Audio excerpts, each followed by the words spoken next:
से पूरा हो चुका। लेकिन जनरली होता क्या था कि ऐसे सतत स्मरण के प्रोसेस में हम लोगों से भूल हो जाती थी, हम लोग भूल जाते थे। जब हम कुछ काम को शुरू करने जा रहे हैं तो उस काम की जल्दी में हम ये सुझाव नहीं ले पाते थे कि ये काम मालिक के द्वारा किया जा रहा है या मालिक के द्वारा शुरू किया जा रहा है। अगर हमने ये सुझाव ले लिया, काम खत्म करते समय हम इतनी हरी में जल्दी में वाइंड अप करने में लगे रहते, फिर हम ये सुझाव नहीं ले पाते थे कि ये काम मालिक की कृपा से या मालिक की सहायता से या मालिक के द्वारा पूरा किया जा रहा है। तो इसके लिए मास्टर ने हम लोग को 4 प्रार्थनापूर्ण सुझाव दिए और ये बोला है कि उस सुझाव को हम दिन भर में कभी भी ले सकते हैं और वो भी सतत स्मरण का एक तरीका है। और जो शायद सबके लिए प्रैक्टिकली पॉसिबल हुआ, तो जैसे हम कभी भी 2 मिनट को भी खाली बैठे हैं तो हम ये सुझाव ले लें कि हमारे आसपास की हर वस्तु, लोग, पेड़ पौधे, पशु पक्षी और स्वयं मैं सभी ईश्वर की याद में तल्लीनता से निमग्न या गहराई से डूबे हुए। आपने एक सजेशन ले लिया और छोड़ दिया। अब वो थोड़ी देर तक आपका संकल्प, कहते हैं ना संकल्प में बहुत शक्ति है, वो एक सुझाव आपका लेना हुआ, इस वाइब्रेशन ब्रह्मांड में फैलने लगा।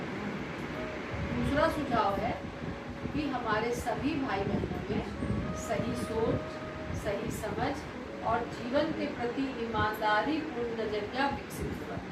देखिए हम लोग करते क्या है, किसी ने गलती की तो अगर हम कुछ बुरा नहीं बोलते तो क्या करते, चलो जाने दो, वो जैसा कर रहा वैसा होगा, ये सोच लाते हैं ना हम लोग।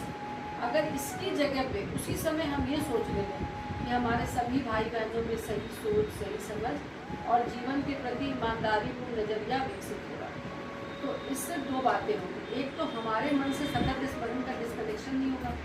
अगर हम उसे सोचते रहे जैसा कर रहा भरेगा, इसको अकल है नहीं, बहुत सिखा चुके हैं, अभी होंगे, ऐसा हम लोग सोचते तो ये खत्म हो जाएगी।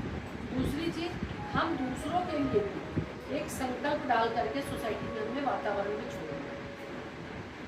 तो जब कभी ऐसा भाव हो, जब कभी ऐसी जरूरत समझे, तो ये भी आप सुझाव ले सकते हैं। फिर रात्रि 9 बजे जो हम लोग यूनिवर्सल प्रेयर करते हैं, वो हम 9 बजे तो करते ही हैं, उसको भी हम चाहें तो दिन में कई बार ले सकते हैं। 9 बजे वाली पता है कि बता? पता।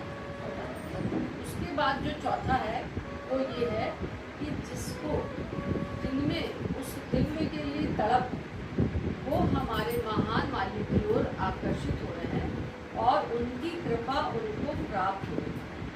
अगर आप कहीं ऐसी जगह गए हो, मतलब वहीं करना नहीं है, वहाँ मैं करती हूँ, इसलिए आप लोगों को बता रही हूँ कि जैसा अभी उस बिटिया की कविता में लिखा ना कि इंडिविजुअल हर एक के लिए अलग अनुभव है और हर ध्यान में अलग अनुभव है। तो जैसे हम कहीं ऐसी जगह गए हैं, सत्संग है, भंडारा है, वहाँ पर हार्टफुलनेस का कोई भी प्रोग्राम नहीं है, अगर वहाँ बैठ कर के ये सजेशन दे के हम लोगों ने थोड़ी देर छोड़ दिया तो उसका भी काम है। तो इस यूनिवर्स में हमारा एक विचार कहाँ तक तरंगे पैदा करता है, जो रिपल इफेक्ट बोलते हैं, वो आप सोच नहीं सकते और उसका क्या इम्पैक्ट होगा। आप में से पहले शुरुआत में यहाँ कितने लोग आते हैं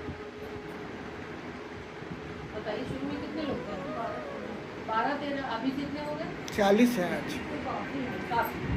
तो आप देखिए जो 12-13, जब हम 1 लोग बैठ के ध्यान करते हैं तो 2 लोगों का फायदा। जब 2 लोग बैठ करके ध्यान करते हैं तो 4 लोगों का फायदा होता है। ऐसे जितने लोग बैठते हैं टू दी पावर, अभी मान लीजिए आप 40 कह रहे हैं कि हम 40 लोग करते हैं, 40 टू दी पावर 40, मतलब 40 को 40 से गुणा कर दीजिए, 1600 लोग। उतने लोगों को आपके इस ध्यान का फायदा होगा। तो आप सोच भी नहीं सकते हो कि आप लोग क्या कर रहे हो। आपको लग रहा है आप कुछ नहीं कर रहे, आप अपने लिए ध्यान कर रहे हो, लेकिन आप इन्वायरमेंट के लिए, वातावरण के लिए, यूनिवर्स के लिए बहुत बड़ा काम, क्योंकि आप लोग समूह में कर रहे हो। अकेला तो सभी सब कुछ करते हैं और अकेले बैठकर हम कर रहे हैं तो सिर्फ मेरा फायदा हो रहा है। हमने शायद 1 करते हैं तो 2 बोल दिया है, 1 करते हैं तो 1 का ही फायदा होता है। मैं अकेले बैठ कर के ध्यान करती हूँ तो सिर्फ मेरा फायदा है। लेकिन जब आप लोग रोज यहाँ इकट्ठे हो रहे हो, आप सोचो रोज आप लोग 1600 लोगों के बदले ध्यान करें, तो आप लोगों को ये पता ही नहीं है कि सूक्ष्म लेवल पे उसकी कविता में ये भी बात थी कि कितना सूक्ष्म है, कितना सटल है। और सूक्ष्म है, सटल है, इसलिए उसका इफेक्ट तुरंत नहीं दिखता।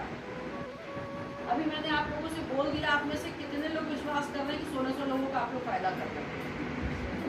अभी इस कमरे में इतना चार्ज है हाँ। कि अगर यहाँ के बैठे अगर अकेले भी आ गए सबसे पहले तो आँख बंद होने लगती है, इतना चार्ज है। तो अब देखिए इतने 40 मिनट बैठ जैसे ध्यान, अभी अगरबत्ती जैसे जलाइए या कैंडल जलाइए, जलता हुआ छोड़िए, जब पूरा वो मेल्ट हो जाए, अगरबत्ती पूरी जल जाए, तो आप देखिए उसके चारों तरफ उसकी डस्ट, मोमबत्ती के चारों तरफ बचा हुआ मोम पूरा ऐसे फैला रहता है। अब हमारी इस ध्यान पद्धति में यूज हो रही है दिव्य ऊर्जा। हम जहाँ बैठ करके रोज ध्यान कर रहे हैं, आप सोचो रोज वो दिव्य ऊर्जा उस जगह पे कैसे फैल रही है और वो कैसे इस पूरे इन्वायरमेंट को, इस पूरे हॉल को चार्ज करेंगे, है ना। तो अब आपने बॉडी बंद करिए, बता देते हैं, आप परेशान लोग को याद रहेगी ना। ये हार्टफुलनेस ध्यान से जुड़ा हुआ नहीं है, ये बहुत पुरानी बात है, सच्ची बात है और शोध का विषय रहा है, महर्षि। तो उसमें ऐसा था कि अमेरिका में एक समय पे क्राइम बहुत ज़्यादा बढ़ गया। तो एग्जैक्टली बेटा हम याद नहीं, क्योंकि शाहजहानपुर में हम लोग अक्सर महर्षि इफेक्ट की बात करते थे, तब मुझे एग्जैक्टली, आप लोग इंटरनेट पर सर्च करोगे ना महर्षि इफेक्ट तो वो आ जाएगा उसका।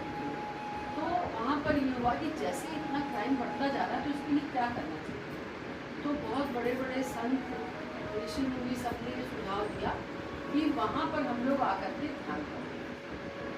तो 1 महीने के लिए वहाँ पर अलग अलग जगहों से ध्यान करने वाले लोग हैं, और महर्षि महेश, तो उन्होंने 5000 बौद्ध भिक्षु लोग ध्यान करने लोग गए और वो लोग वहाँ पर बैठकर ध्यान करने। 1 महीने के बाद उन्होंने ये पाया कि जब उन्होंने क्राइम रिपोर्ट का आंकड़ा देखा तो क्राइम बहुत कई ज़्यादा परसेंटेज में कम,